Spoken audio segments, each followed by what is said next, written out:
अस्सलाम वालेकुम दोस्तों, क्या आपने कभी ऐसी गुड़िया के बारे में सुना है जो दिन के वक्त तो एक शोकेस में आम गुड़िया की तरह होती है, मगर रात के वक्त ये मासूम सी दिखने वाली गुड़िया एक खौफनाक शक्ल में तब्दील हो जाती है। जी हाँ दोस्तों, आज मैं आपको ऐसी खौफनाक डॉल्स के बारे में बताने जा रहा हूँ जिनका खौफ अभी तक लोगों के दिलों में है। तो आइए वीडियो की तरफ बढ़ते हैं। Number 1, Annabella. ये 1970 का वाक़या है जब अमेरिका में एक माँ ने अपनी बेटी डियाना को उसकी बर्थडे पर तोहफे में एक गुड़िया दी थी। शुरू में ये गुड़िया महज एक खिलौना थी, मगर आहिस्ता आहिस्ता इसके खौफनाक राज सामने आने लगे। अब ये गुड़िया हाथ भी मिलाने लगी थी। अगर इस गुड़िया को रात को कुर्सी पर रखा जाता तो सुबह के वक्त ये फर्श पर पड़ी मिलती। हैरत की बात यह थी कि कभी कभार इस गुड़िया पर खून के धब्बे भी मिलते। परेशान डियाना की माँ ने पैरानॉर्मल एक्सपर्ट एड और लोरीन वैरन को बुलाया। वैरन ने जब गुड़िया को देखा तो वो देखते ही समझ गए कि ये एक खौफनाक गुड़िया है और इस पर किसी बदरू का साया है। फिर उस गुड़िया को काले जादू की मदद से बड़ी मुश्किल से कंट्रोल किया गया। उसके बाद इसे ऑकल्ट म्यूजियम के शोकेस में रख दिया गया, जिस पर इसको हाथ लगाने से भी मना किया गया था। Number 2, Robert. रॉबर्ट एक खौफनाक खिलौना है जो बोल सकता है। दोस्तों, ये खिलौना रॉबर्ट यूजीन ओटो नामी शख्स को उसकी नौकरानी ने तोहफे में दिया था। यहाँ पर खतरनाक बात यह थी कि ये नौकरानी काला जादू जानती थी। इस खिलौने में उसने काला जादू किया हुआ था। हैरत की बात यह थी कि ये खिलौना बोलता था। रॉबर्ट के वालिदैन ने कई बार रात के वक्त इसको रॉबर्ट का नाम पुकारते हुए सुना। अब इस वक्त ये खौफनाक खिलौना मशरकी मार्टेलो म्यूजियम में पाया जाता है। नंबर 3, मैंडी। दोस्तों, इस मैंडी नामी गुड़िया को इसकी शैतानी आदतों की वजह से पूरी दुनिया में जाना जाता है।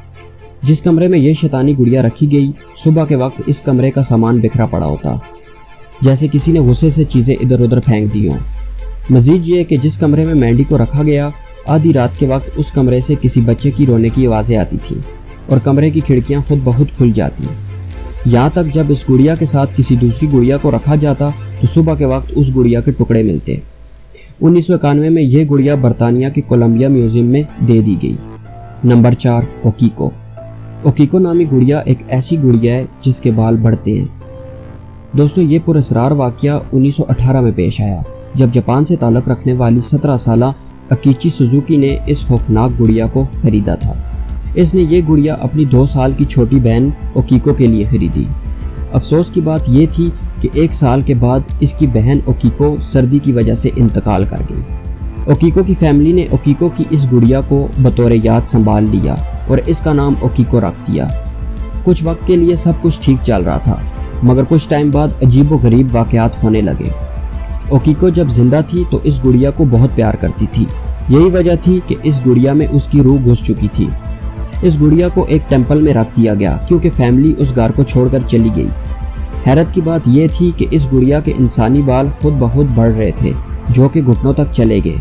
इस गुड़िया के बाल बाकायदगी के साथ काटे जाते रहे। रात को रोने वाली इस गुड़िया का आज भी ख्याल रखा जाता है। Number 5, pupa.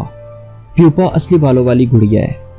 दोस्तों, प्यूपा की मालकिन के बारे में कहा जाता है कि उसको बचपन में ये प्यूपा नामी गुड़िया मिली थी। प्यूपा 1920 से 2005 तक इसके साथ रही। प्यूपा की मालकिन की मौत के बाद इसकी फैमिली ने इस गुड़िया में अजीब व गरीब चीज़ें नोट करना शुरू की। जब भी कोई शोकेस में रखी इस गुड़िया के पास जाता तो वहाँ से उसे शोकेस के शीशे दस्तक देने की आवाज़ आती। ऐसा लगता था कि प्यूपा अपने हाथों और पैरों से शीशों को तोड़कर वहाँ से निकलने की कोशिश कर रही है। यह अफसाना आज भी बरकरार है। Number 6, Juliet. दोस्तों, इस जूलियट नामी गुड़िया को न सिर्फ खौफनाक समझा जाता है बल्कि ऐसा भी कहा जाता है कि इसके अंदर किसी चीज़ का साया है। एना को यह गुड़िया उसकी दादी ने तोहफे में दी थी, जो कि इस गुड़िया की मालकिन है। ऐसा कहा जाता है कि इस डॉल को 4 नस्लों से रखा गया और इसमें एक नहीं बल्कि 4 बच्चों की रूहें हैं। कहा जाता है कि इस शैतानी गुड़िया की वजह से एना के घर में जो भी बच्चा पैदा होता वो मर जाता और उसकी रूह इस गुड़िया में चली जाती।